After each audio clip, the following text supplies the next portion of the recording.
themselves and maybe some business ideas they have. But I think a lot of the principles that we're talking about apply to anything that comes down to branding. Whether you're one person or whether you're personal branding or you're branding a company, it's still those fundamental ideas about how you communicate who you are, your personality, what your intentions are, that's all part of the process. That's all. Okay. So if I, let's say, I just returned from China, for example, right? And so I have like this blog that's called China, right? And so how would I brand myself, me, an individual? Really, I hate getting answers like that without you have a really kind of formal process we go through. Okay. And I want to ask you a few questions about what your goals are and what you're trying to achieve. Are you selling a product? Are you just selling this blog? I guess, yeah. And, I mean, eventually it'll be a product. Yeah, because those make a big difference. That's where that brand becomes important. Because what you want to do with a brand, you want to let the people that see your brand, you want them to understand what it is you're trying to do as well. One of the big tenets I always explain to my clients is like, if you don't create that brand persona, then your audience kind of feels that line. Okay. If you don't define it well, it becomes ambiguous, and they don't know what to make of you. So I think whatever you're trying to do, you just make sure that brand is very clear. We talk about the 3 W's, like who you are, what you do, and who you know for. Trying to make sure that you communicate that consistently and regularly, so that you're not trying to reach everybody, but the people who reach people who kind of do, you're very clear to them that hey, this is for you. That would kind of be where we start. And for social media, right? I understand now that it's a big thing to have a platform as well. So where is it that you decide what's important to put out there and what's not so important that you should look back on? Actually, you made a good point when talking about branding. It's very similar. Like you have to go and look at they're both because there's a lot of differences, but at the same time there's a lot of consistency. Social media is to apply both. Like, a lot of companies now, like Nike,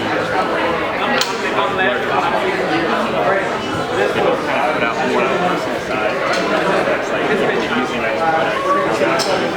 So a lot of companies like Jeep or Mitsubishi right now are lending out cars to smaller brands or having them go out and drive and share their stories. So kind of like this personal story mixed with the product, what they're selling, or the lifestyle or style that they're selling. So yeah, it is really, really worth to know when you're going to get branded or when you're going to social media or marketing agency, whatever it is. You have to modify it. You just go with the blank canvas and the artist throws everything on there and you're not happy with it. You only really have yourself to say. Right. You have so many things that you honestly have to share with your clients in order for them to convey that. Okay, so for someone that's coming up, right, they're just graduating from college and they're now looking for a job, what advice would you give? Going out looking for a job.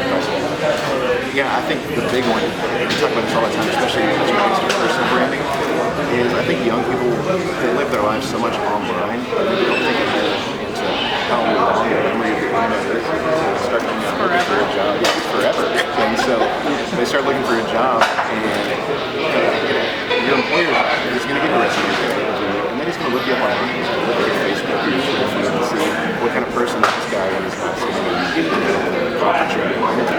And so I tell young people all the time, it's really important to make sure that if you want to be perceived as somebody that's an expert in the field, and you can walk away with it, make sure that all that public stuff reflects it.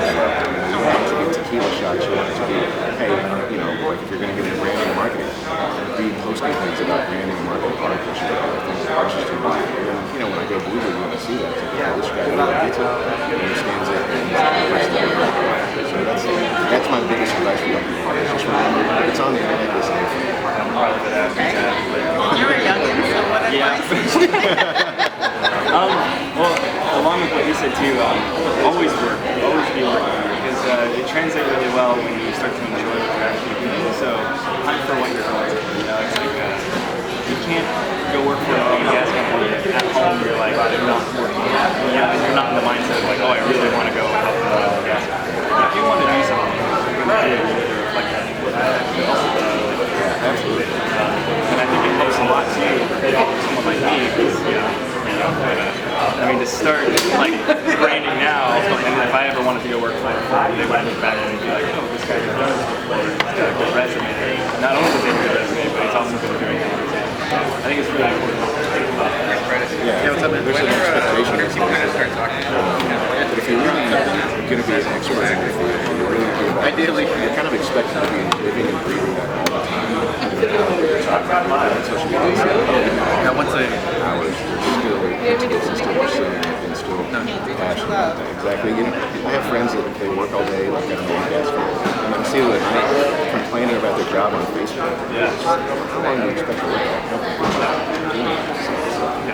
Someone's gonna find that out eventually. Yeah, absolutely.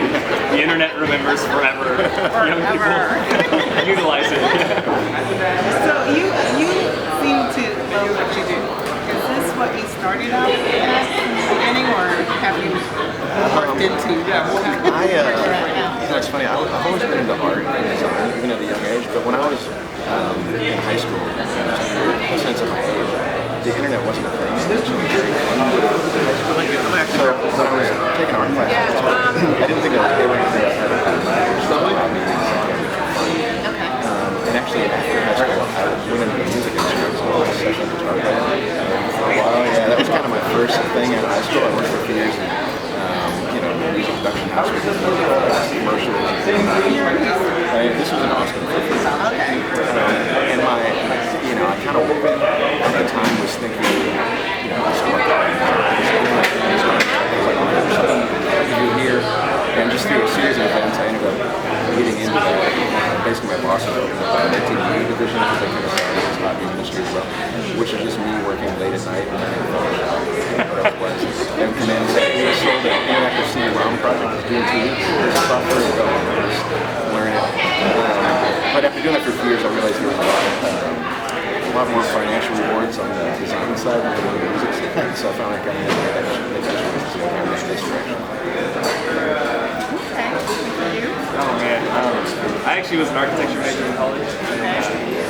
4 years in, dropped out before graduation, which was not good with the parents. But not at all. But actually, yeah, I had a lot under my belt in writing on it, unfortunately. But I had a lot of opportunities. My blog and stuff. It was kind of like my creative outlet. Aside from the architecture, because the architecture was very grueling. Like I thought, oh man, I'm gonna be designing houses. That's definitely not how it is. Like, and it took me 4 years to realize that. But yeah, I got really into it, and it kind of took off for me. The blog.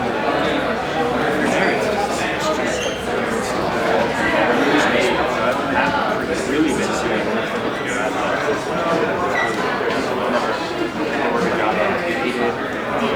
I'm really thankful for that because I know there are a lot of people who are out there working 9 to 5 and trying to make their way. It's not easy. But I'm really thankful for that. So what's your blog? That is fabulous. What's your blog? It's your blog. So does that mean that you are making an income off of the blog that you can subsist on? In a way, comfort is a very different term for everybody. Because I travel a lot and I get to meet a lot of people, but it's not always like easy.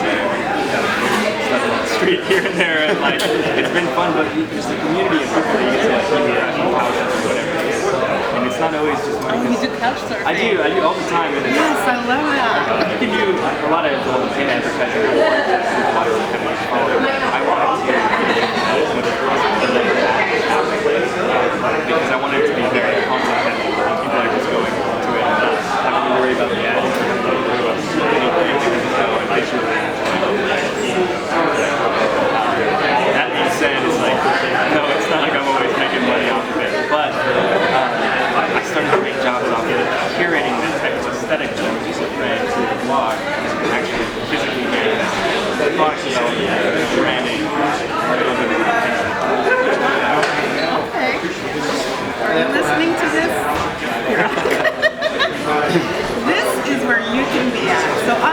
two gentlemen that love their jobs, that are talking to us about branding, and wish you were here, but this is as close as you're going to get for tonight.